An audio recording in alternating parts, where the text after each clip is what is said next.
Ketujuh yaitu adalah udah tua, takut dia latihan beban gitu, atau bahkan takut olahraga karena dianggap bahwa akan membuat badannya menjadi lebih berat lagi kerjanya. Tapi sesungguhnya apa yang terjadi teman-teman sekalian, justru semakin usia semakin meningkat, kebutuhan kita untuk berolahraga semakin lebih tinggi. Ingat teman-teman, sekali lagi yang tadi saya katakan ya, yang berbicara daripada yang namanya air, organ, tulang, otot, dan lemak.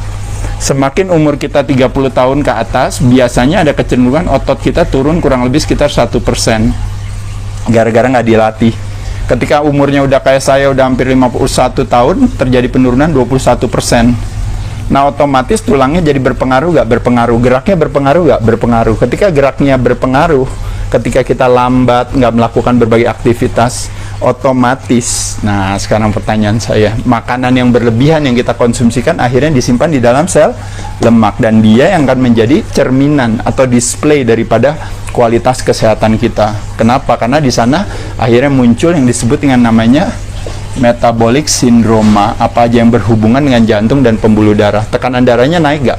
Naik. Gula darahnya naik gak? Naik. Kolesterolnya naik gak? Naik. Trigliseridnya naik gak? Naik. Semuanya terjadi gara-gara apa?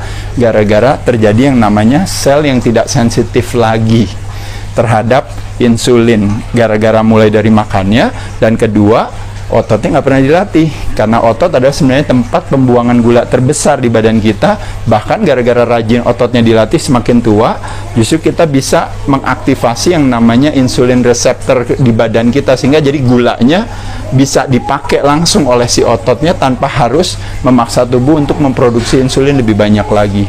Paham ya teman-teman sekalian? Jadi sekali lagi, justru semakin tua harus semakin rajin olahraga ya. Ototnya semakin kencang, tulangnya semakin kuat.